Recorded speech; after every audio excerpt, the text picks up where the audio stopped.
Today, we have a very special guest. Heather Simco is on the show today. But before we start the show, I want to share something that genuinely caught my attention.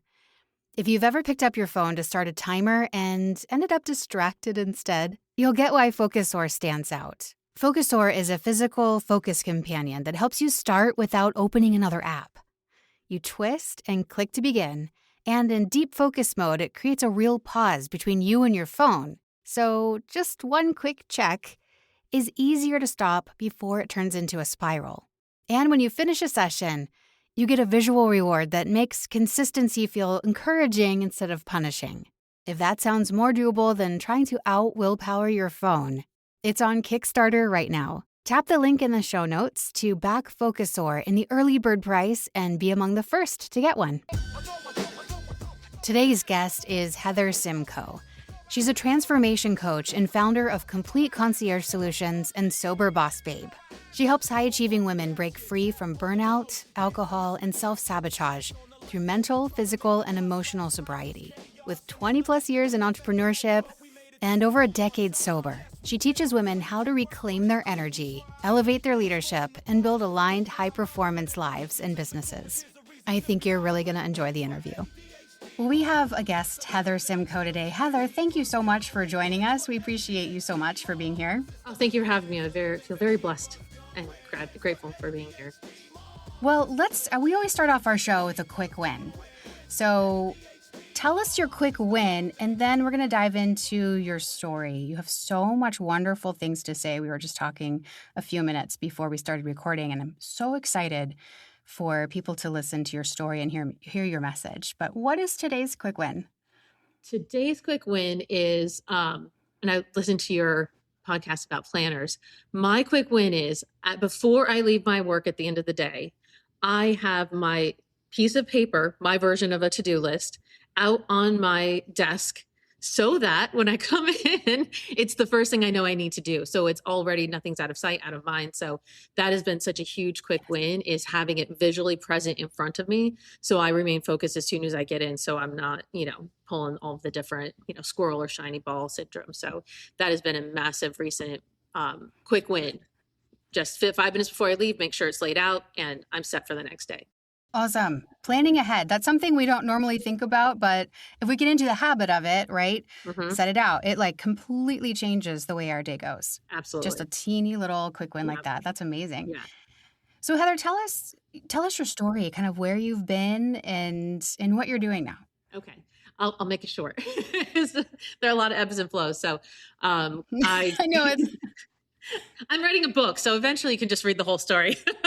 But anyway, so perfect. Well, then we'll have you back on when you have the book out. Yeah. Excellent. Yes. Yeah. We'll circle back around for sure.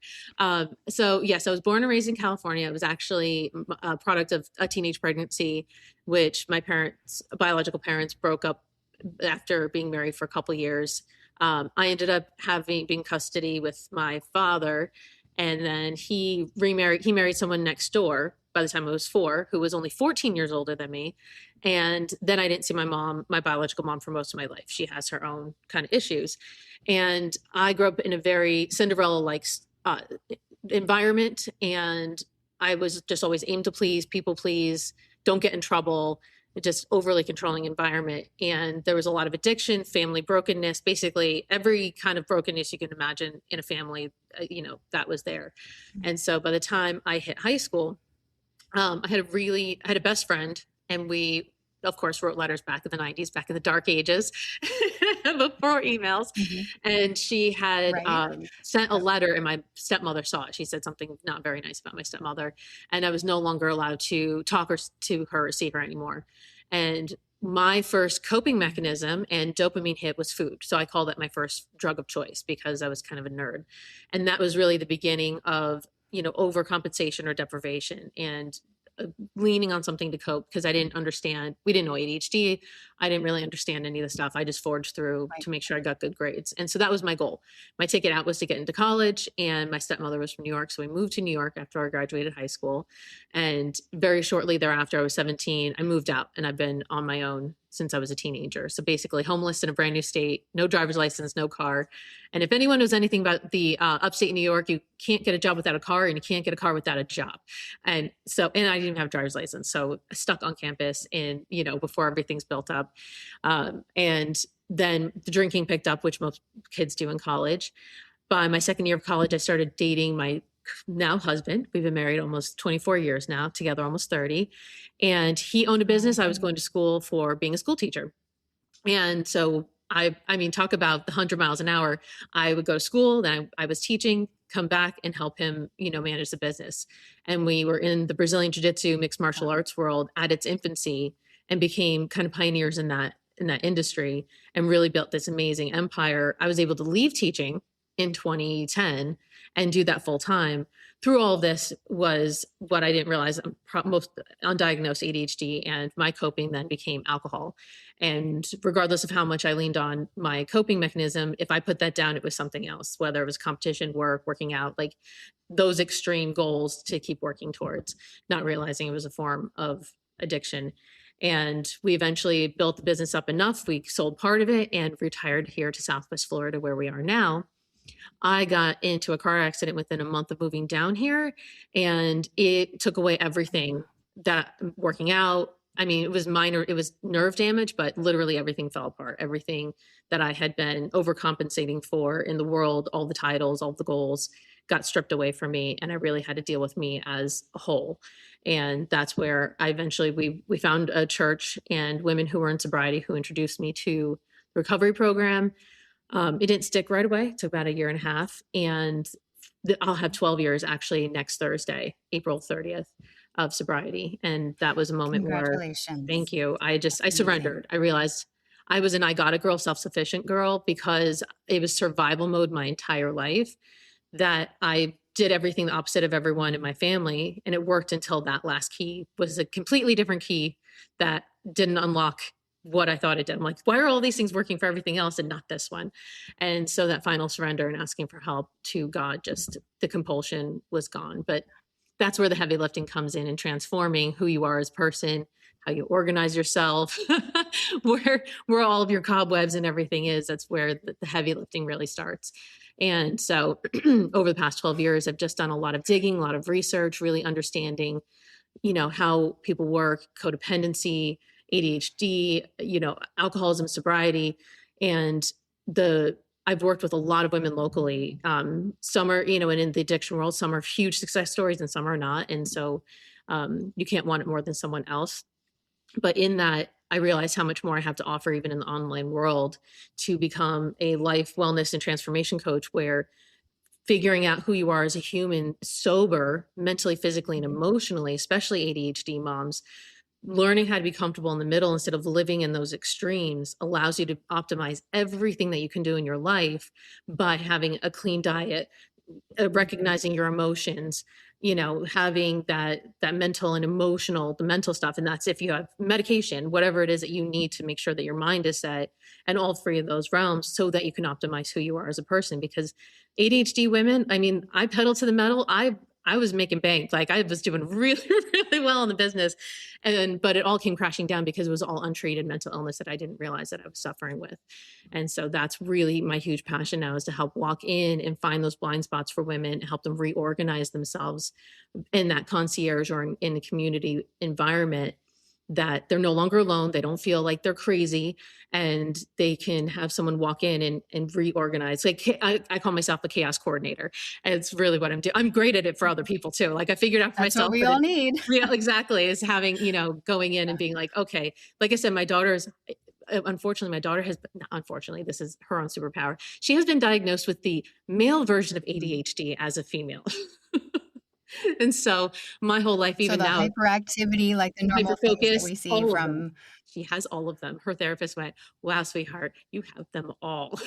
Like, wow, she's like, "You're rare." She's like, you are special. "You are extremely special, but in the Yeah, best way possible." So, and so right. me coping, her coping, she won't drink water if I don't put it in front of her. And so in all, my focus and passion and purpose has become really helping women wherever they're at come to terms with their addictions, their mental illnesses, and learn how to utilize them as a superpower instead of feeling, undervalued, lack of Wow. love in themselves, and really lean into it, accept it, learn how to utilize it, then they can propel forward. Then the sky's the limit once you're all aligned with everything that you're made a certain way for a very specific reason. And once we can come in line with that, then all of the dreams, everything that you're looking to do become that much easier. And the little things like, forgetting to take the garbage out, or like all the other things we do as ADHD people kind of fall aside because there's a system in Mhm. place that allows you to be able to succeed instead of constantly backsliding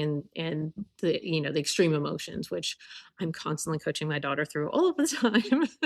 So Oh, right. So you're coaching ADHD women, well, women in general, yeah, but women, you all women. probably do see a lot of the ADHD tendencies. Yes. And I find that interesting that, through your story, you've been able to pick apart all these different things, and an underlying was possibly the ADHD, but it's so hard to see what that looks like when Hmm. you're in the middle of it. You Yes. really do need someone else to be able to step in and say, girl, you're doing fine. Here's Hmm. what's going on. Here's what structure could look like. But the hard work, like you said, is like in that middle ground. Hmm. And we find ourselves like, it's just sometimes it's easier to be on the Oh, it extremes, feels so much better. It's right? comfortable. That It's uncomfortable comfortable. is so hard to find in the middle, and that has been my biggest struggle over the past 12 years, really digging into it, is learning how to live in the balance. And I've gotten I've learned to become so much more comfortable that when the extremes happen, I'm uncomfortable with the extremes because I've learned how to live Oh, I find myself like if I joke with my husband, if I'm hitting a guardrail, it's not personal. I just know I need to get back in the middle lane. You know what I mean? Like I've right. created bumpers. Like I'm going to hit it once in a while. It's going to be like, wait, where's Heather going? Like I'm not going over the cliff, but I'm gonna hit a few guardrails here and there as I continue to figure it out. But having those proper systems in place, even like putting my keys by the front door, like it's all these little tiny things. And what I do with a lot of my women, we focus on one tiny thing at first. And that's why it's a Mhm. long, slow growth because we're so used to quick wins because we want those dopamine hits. Is it is a slow Right. process. We need to master one system first and then build on it once it becomes like second nature. And for me, it was like I felt almost like it was a punishment. Why do I need my keys by the front door? So I don't spend 10 minutes looking for them in the bottom of my purse or where I might have Right. accidentally left them. And I've seen a lot of success doing that because I did it Right. for myself with my own daughters. And then doing it with other women. But one tiny thing that you build on, then next thing you know, you've got a whole foundation that is so you just don't even think about it. It's just automatic that everything else becomes so much Solid. easier. Yeah. Yeah. Yeah. Because we do tend to, we just forget, right? Out of sight, out of Oh mind. yeah. And if we don't have those habits already built in, yeah, and it does take a lot of time. But I will definitely attest to that too, is like keys go like non-negotiable. They go Hmm. here now. Yeah, exactly. As And have soon as like a you little walk out the key door. Because if you holder. don't, like there Yep. goes 10 minutes. Yep. It'll pull out in my Yep, a bag fun and little key holder, like yep. something that makes it fun. Yes, exactly. Or I a have a little tile, like yep, those tiles or apples where you can beep them. exactly. So many and Yeah, whatever trick works for those are game you. changers. Entirely, yeah, that's the fun thing because then you are like, "Oh, new system," and then when it keeps working, it keeps allowing that, and I think that's when you build all those tiny little wins every day that are automatic. It sets the foundation Yeah. for our ADHD brains to then move to the next things instead of looking for the false hits. You've already had, like you were talking about in the planner, you have that foundation first thing in the morning already that you don't need to Yeah. keep looking for new, dopamine hits throughout. Not that we're not going to, but it's less likely. Right, and it allows our brain to go, "Hey, I did that. I Mhm. did that. I can do this," instead Mhm. of like, "Oh, I'm just such a mess. Yeah. It's chaos. I'm never gonna get out of this." Oh, yeah. It's like, "No, we can have control over things." Yeah. Yeah. Yeah. I would love to dive in a little bit more, you working with your daughter and Mhm. how that works. How old is she now? 21 last March. She's 21. Mhm. So you've been an ADHD mom for a very long time. Oh, yeah. So, I mean, 21. I've got an 18-year-old, she'll be 19. And I didn't know about all this ADHD stuff until Mhm. like maybe 5 or 7 years ago when our youngest was born. Wow. And we were like, "Oh my gosh, what is going on?" Yeah. And then we realized this ADHD thread in our family, and it Mhm. completely changed the way I had to do life or think because I was Yeah. burnt out. Oh, yeah. And so, and I know you work with a lot of women like on that burnout cycle. So, can you just tell a little bit about like your personal story and especially with your daughter, like as a mom, as a child who has ADHD, Mhm. because there's that, it's a different dynamic when you have Entirely it and different. when she has it. Yeah, and so Yeah. that's where, I lead a lot by example, and that's been very helpful. And she was diagnosed in kindergarten. We knew, like, my husband had learning disabilities to get her at Mhm. least on the radar in school as soon as humanly possible. And so in 5th grade or Absolutely. at 5 years old, she was diagnosed ADHD. At the time, we didn't put her on medication because my husband had learning disabilities. We felt that it was best instead of her learning how to lean on a medication that early in life, that she understood what her Mhm. body felt like in its normal state so that she could develop her own successful tools like we did before we even knew we had it. And so that was a struggle. She's been in multiple schools. She hates school. It feels like prison.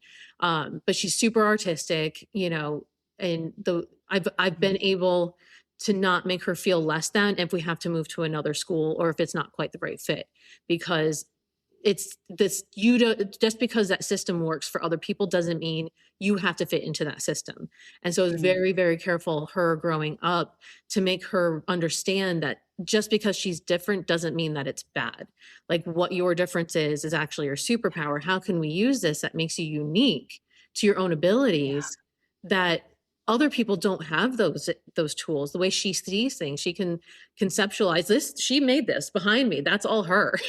Like, she has this Oh, amazingly artistic that's mind, beautiful. and finding that confidence in it. So learning how to move with how she is so she feels confident and secure in who she is as a person.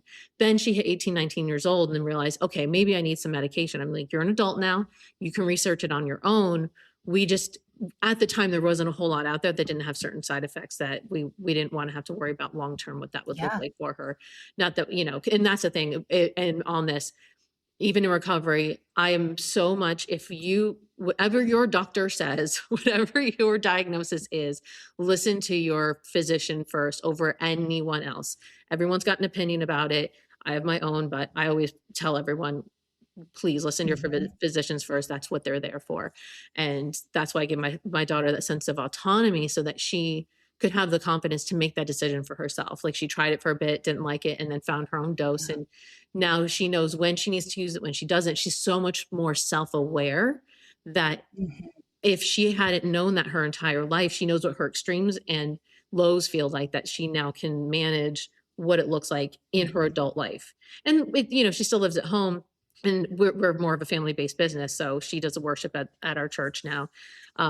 And we still go through those Mhm. highs and lows where she'll bottle everything up, and then that fatigue and she totally crashes. And so Right. as a parent, I'm always Yeah. waiting and making sure not to make her feel guilty for her natural ebb and flow, and Mhm. using it to empower her and how to have tools so it doesn't happen as often. So, but yeah, it's been an immense journey, and I'm glad I had one, because she was a lot when she was little. I had this Oh, intuition. I'm like, think, honey, right? are you good with one? I think I'm good with one. I had horrible postpartum depression. He's like, yeah, because I already got my wife back. I don't want to lose her again. So we were like, Aw. we're good. It is. It puts you in a whole different state, and, like, I have inattentive ADHD, so having children was like, "Oh my gosh, I need to use all my attention toward Yeah, this baby or this child who is 3 and he's jumping off huge, huge swings and yeah, slides," you know, and I'm like, "Oh, pay attention. Oh, pay attention," yeah. and it's exhausting. It is entirely. And when you have other family members, you're dealing with your own and trying to manage it, and everyone else's. And so, yeah, and then it's like, oh, Yeah. we're all doing really well. And then all of a sudden everyone crashes. It's like, it is really funny. So in retrospect, looking at it, but and that's what I love about the work that I Yeah. do now is it's my own personal growth. I keep working and moving forward, which is such a beautiful thing. And then to be able to work with Mhm. women to help them build it and plug them into a community. So again, like it feels so isolating, especially in our generation. We didn't understand. Most of us are all grown undiagnosed mental health or learning disabilities we didn't even know we had, trying to compensate for 40 years of bad habits based on this and realigning them. And shame, like a lot of shame, like, Shame. why aren't you like everybody Yeah. else? Why can't you do this? Why can't you read fast like they? Why Oh can't you gosh, right. finish this Yeah. paragraph in 3 minutes? Yeah. No, all the time. I'm like, I was Yeah. going to school, but it would take me 20 minutes to read like 10. And Cliff Notes were my best friend in college, in high school Yeah. before the internet. But yeah, yeah. Yeah. But you know what it is? And to encourage Yeah. anyone listening, we are such good thinkers. We're, like you said, problem solvers. We have this amazing brain that can Mhm. think outside of the box that I almost have to remember other people don't think like me. And then I'm like, and so that's They where don't. who I am now becomes that coach, because I can think through and see almost, I don't know if you know Doctor Strange or the Marvel stuff. I always joke like we're us as a family, we're so good on all the My what ifs. kids, yes. You know, like you play basically play the tape, Mhm. our old school mindset, but play the tape on all the different scenarios and figure out what is going to work best or Mhm. not. And so, and I realized I'm like, wow, most Right. people's brains don't work that way. So here's my brain. I'll help you Which I don't navigate. understand. Yeah. I had to, Yeah, like, I don't understand how people don't think that way, and it wasn't very long ago when yeah, somebody was like I said, "I have explosions in my head all the time," and they're yeah. like, Huh? "Wow, that sounds like that hurts." Yeah. You It's like, okay? "Nobody else deals with this?" Yeah, no, exactly. What? Like, Yeah. constant ideas and, Yes. building 1,000 businesses in your Oh, yeah. brain and like, "Okay, here's how it can work, and here's what Mhm. the branding's gonna look like, and here's the" and, Yeah. like, you build this whole thing, and then it's like, "Well, now do I have to do something with that? Can I Yeah. just I have to come do up the with boring ideas and stuff. let somebody else take them and run?" Right, yeah, the boring The stuff, the boring the stuff. middle stuff. The middle stuff, and but boring makes Yeah, systems. That's why thank God my husband and I, like, yeah, we balance each other very well, and so we've changed those different roles as we've gone through. So knowing whether your business partner, whoever it is you're working with, having that balance also, luckily ours are opposite enough of one another. Whatever version of ADD, like we balance each other very well in that. And so same thing now that I'm in the entrepreneurial mode and yeah. he's in the stable mode, I have to allow him to come in with the stability to remind me what needs to be stable and not take it personally. I'm like, oh, that's right. He knows me. Like, like it's not a punishment. It's not a criticism. It's a, hey, Right. you didn't think about this part? I'm like, oh, thank you. Sorry. I'll go back and re-implement that, Oh, right, very yes. system, the little foundation again. So, but Yeah. Oh, absolutely, my husband does that all the time too, he's like, "So, is this a new idea?" yeah. Yeah. He's like, "You're How working on many this right shoes? now. Yeah. How many This is your shoes do you focus. need for You this one? said you're gonna do this, so Yeah, let's do it." exactly. Oh gosh, Yeah. God bless him. But, So funny. I love out of sight, out of mind, because I started doing this Right. one thing with my husband back and forth, and then we went on vacation. I put it away because I didn't want we had someone clean the house. I was like, "I'm gonna put that away," this little notebook for the 2 of us, and then a month later, he goes, "Well, weren't we doing that?" And I was like, "Oh my," out of sight, out of mind, like, I put it away, and that's it, disappeared. Yes, you were. Oh, man. Oh, Yep. But at the same time, like, you can't keep everything out in front of you because then it no, and becomes clutter and mess. So I guess it's like yeah, go ahead. no, that was it, the clutter and mess, because he's OCD, needs everything clean, and now I'm understanding why I'm such a messy person, because if it's not out in front of me, it doesn't exist. It's like, Doesn't yeah. oh my, it makes It so much does more help sense. whittle things down to, like, "Here's what's important. We'll keep this out. Yep, Everything else can go away right now." exactly. But then it's a dopamine hit when you find past crafts or something like, "Oh, I was working on that." Oh, yeah. If you had an ADHD mom, ADHD kids, she's coming to you just like her mind is tangled. She doesn't know where to start. She knows she needs help.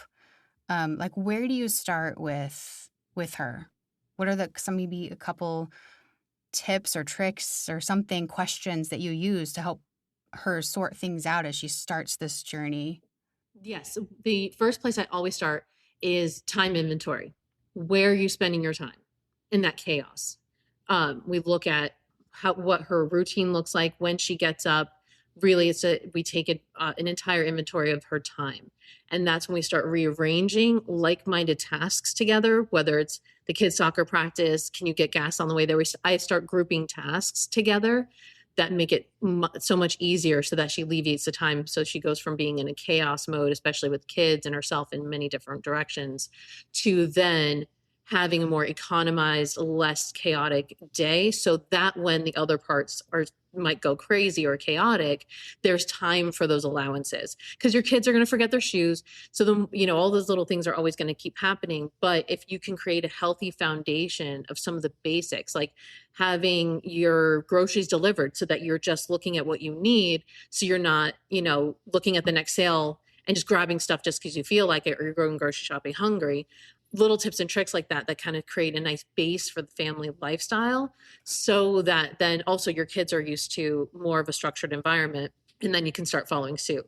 So that's usually the first place I start, is time management, reorganizing their day and really rearranging it accordingly to their lives, which is why I like that one-on-one, because it's not a one size fits all, and looking at everything and how they know how to make the proper adjustments or not. And then we go from there. But that's the first place to start, whether you're 80, no matter who it is, that's the first place I always start, is looking at time inventory, where your energy's going and what time you're spending on everything. Because that's the first key to unlock everything else in your life.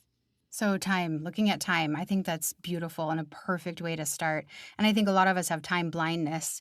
So we don't know how much time tasks actually take. Yep. And so a reflection, of course, helps with that too. Yeah. But yeah. Heather, how can someone find you? I know you're online. I was looking at your wonderful website, but how can they find you, and where do you kind of interact most often? Some people are like Instagram or TikTok or email. So I'm on all of the above. Wherever I'm on Instagram, TikTok, my website, YouTube, but usually I mirror everything, even on Facebook. So anyone, whatever general main social media everyone's comfortable with, I'm on any of those. It's all at Heather Simco. So I just use my first and last name. There's no other, dashes or dots.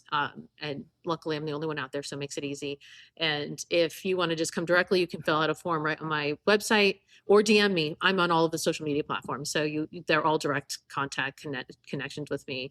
And there's a link tree. So there's all the different things that I offer that are on all of my bios as well. So, and the other thing, just so everyone is aware of, if I'm in sunny Naples, Florida, this fall, I'm hosting a retreat in Naples, Florida. So there's a waiting list to get on that, where we have a 3-day reset for, us high-driven moms, who are in extremes, to be able to reset and rebuild and come back with tools to really realign their lives. So that's one of the bigger things that's coming down the pike in October.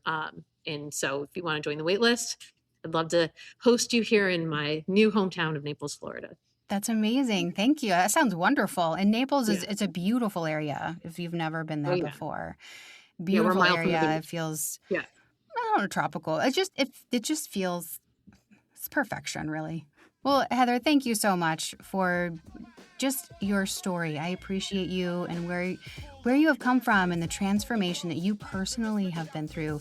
And I know that you're helping women go through that very similar transformation and just helping them where they are. I appreciate that. So thank you so much for being on the show.